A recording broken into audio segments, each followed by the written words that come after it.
तो उसको 1 लाख दिरहम यानी भारत का 12 लाख रुपया मिलता है। मुकदमा लड़ता है, मिलता है। लेकिन मुसलमान मरता है उसी तरह से तो 2 लाख दिरहम 24 लाख मिलता है। तो हिंदू का मौत भी सस्ती, हिंदू सस्ता, हिंदू के विचार सस्ते हो गए। अब हिंदू मरता है तो उसकी मौत भी सस्ती हो गई, उसका भी। मुस्लिम शासक है, लेकिन हिंदुस्तान क्या करता है? हज यात्रा पर जाएंगे सब्सिडी, कैलाश मानसरोवर जाएंगे रजिस्ट्रेशन फीस, छोड़िए कैलाश मानसरोवर तो चीन के अंतर्गत आ गया। भारत में जाएंगे अमरनाथ की यात्रा में रजिस्ट्रेशन फीस, हर जगह हज हाउस। हमने एक केंद्र मांगा जम्मू में, कश्मीर में, कि आकर 1 माह के ठहरने के लिए कुछ स्थान, उसके लिए इतना बड़ा आंदोलन। धन्यवाद है उस जम्मू के लोगों का। बहुत दिनों से जम्मू के लोगों को शिकायत थी इस बात की कि मैं कमाता हूं, टैक्स देता हूं, कश्मीर के लोग टैक्स नहीं देते, लेकिन सबसे ज्यादा धन का उपभोग वही करते हैं। ये लगता भी था, हम जम्मू कश्मीर दोनों देखते थे, लगता था कि सारी फैसिलिटी, सुख सुविधाएं, राजनीति में उनका वर्चस्व, सब कुछ उनका। उर्दू नहीं आती, सरकारी नौकर नहीं हो सकते, ये वहां देखते थे। लेकिन इस अभियान में जम्मू खड़ा हो गया। 2 महीने लगातार व्यापार बंद कर कर एक छोटे से 2 साल के बच्चे से लेकर 70-80 साल के बुजुर्ग ने भी रोड पर आकर प्रदर्शन किया, व्यापार बंद रखे, कहां से सब करते रहे। कैसा दृश्य होता था, एक घर से निकलकर थाली भी आते थे लोग, बाहर सब लोग निकल आते थे, समय तय होता था। सेना सामने से आती थी, तिरंगा सामने करके भारत माता की जय के नारे लगाते थे, सेना चुप रहती थी। ये दृश्य हर जगह उपस्थित हो सकता है। आज जम्मू जब चाहे कश्मीर की सप्लाई रोक सकता है। एक ताकत दिखा दी जम्मू ने, ये ताकत बंगाल में भी दिखाई जा सकती है। अभी किसी वक्ता ने कहा था कि मिस्र 30 साल तक एक तानाशाह के शासनकाल में रहा, पूरा समाज उठ के खड़ा हुआ, तख्ता पलट दिया। तो 34 साल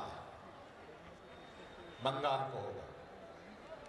एक बार अंगड़ाई लो, मैं कोई राजनीति नहीं करता, कहां क्या करना है ये आप तय करेंगे, मुझे नहीं पता, लेकिन अंगड़ाई लेकर अपने अधिकारों के लिए एक बार हुंकार भर दो, ताकत दिखा दो एक बार कि हम में दम है।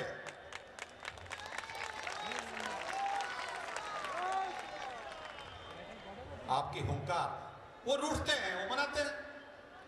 मनाते क्या है, दुम हिलाते हैं राजनीतिक लोग।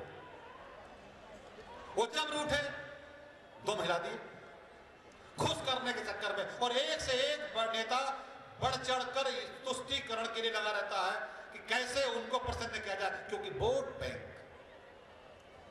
12% थे, 10% थे, यानी 10-12 करोड़ रहे होंगे उस वक्त जब देश बट गया, 2 टुकड़े अलग अलग हो गए, फिर उसी अभियान में चल पड़े।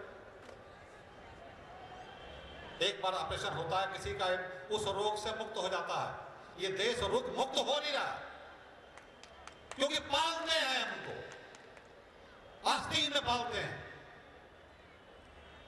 या ये सोचकर चुप रहते हैं कि शायद अगला दिन अच्छा होगा, क्योंकि हम लोग तो अच्छा चाहने वाले लोग, पॉजिटिव सोच रखते हैं। बच्चे पैदा करेंगे, मैं, मेरी पत्नी, मेरा एक बच्चा, हम 2, हमारा 1, क्यों?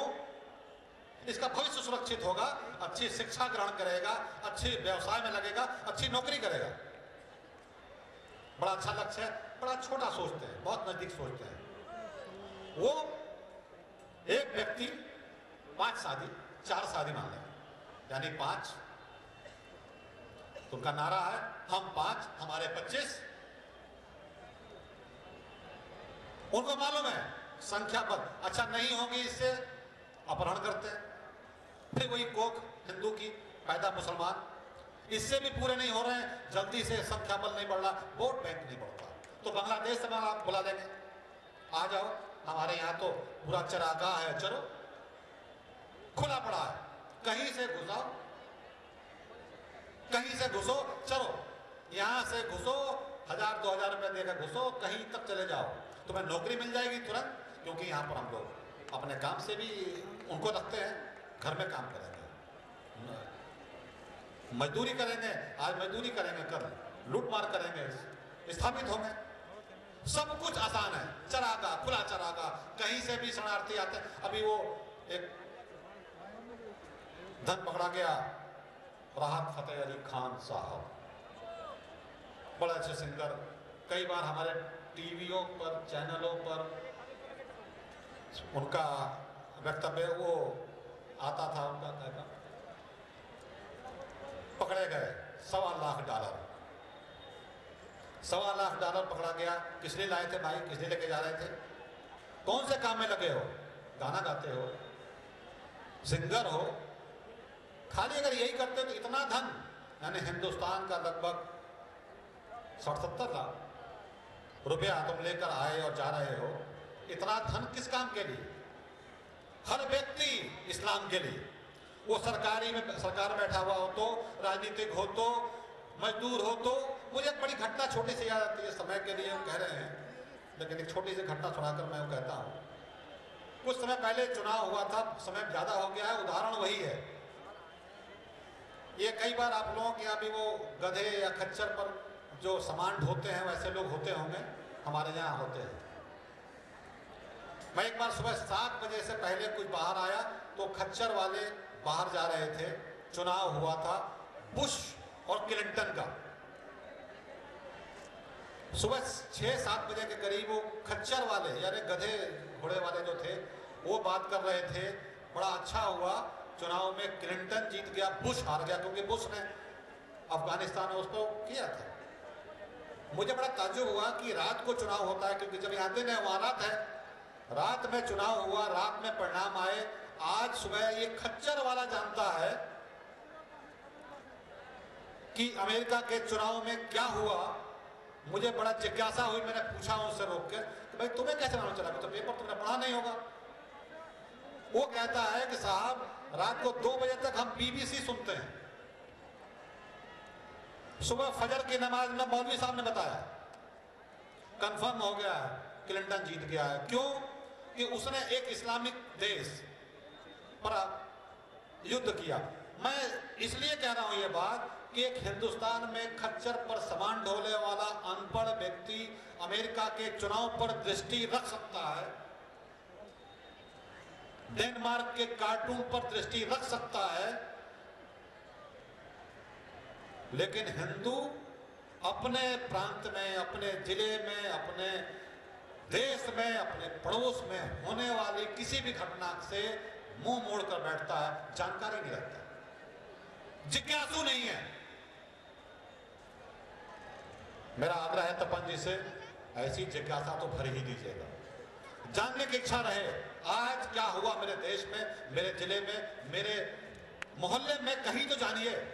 जब जानने लगेंगे पीड़ा पैदा होने लगेगी। मैं निश्चित रूप से कहता हूं, जिस दिन मन में पीड़ा होगी उस दिन बच्चे, बीवी को समय के बाद अपना कुछ समय समाज के लिए जरूर निकालना पड़ेगा। आपको मन में आ ही जाएगा कि मैं समाज के लिए भी कुछ, समाज में रहकर समाज से पहनना सीखते हैं, खाना सीखते हैं, बोलना सीखते हैं, इसलिए समाज के प्रति भी हमारा उत्तरदायित्व तो है। समाज से मुंह मोड़कर हम नहीं चल सकते। समाज अगर त्याग के पहले होता था, हुक्का पानी बंद हुआ करता था, अब वो परंपराएं शायद खत्म हो गई हैं, इसलिए आदमी कुछ भी करता है। मेरा आप लोगों सभी लोगों से एक विनम्र निवेदन है, केवल सुनकर मत जाइएगा। बड़े अच्छे अच्छे बातें लोगों ने कही होंगी, सुनकर मत जाइएगा। कुछ तो इसमें जितना भी बोला होगा, कई घंटे का अंतराल हो गया होगा, कुछ जो बिंदु आपको याद रह जाए उसको आत्मसात कर लीजिएगा, और आत्मसात करने के साथ अपने से वो 4 लोगों तक और पहुंचा दीजिएगा, आपको भी याद और उन 4 लोगों को भी एक दिशा मिलने लगेगी, आपसे निश्चित जुड़ेंगे। ऐसे कम समय में मैं समझता हूं अगले वर्ष फिर मिलेंगे और बंगला में बातचीत होगी। जय भारत, जय श्री राम।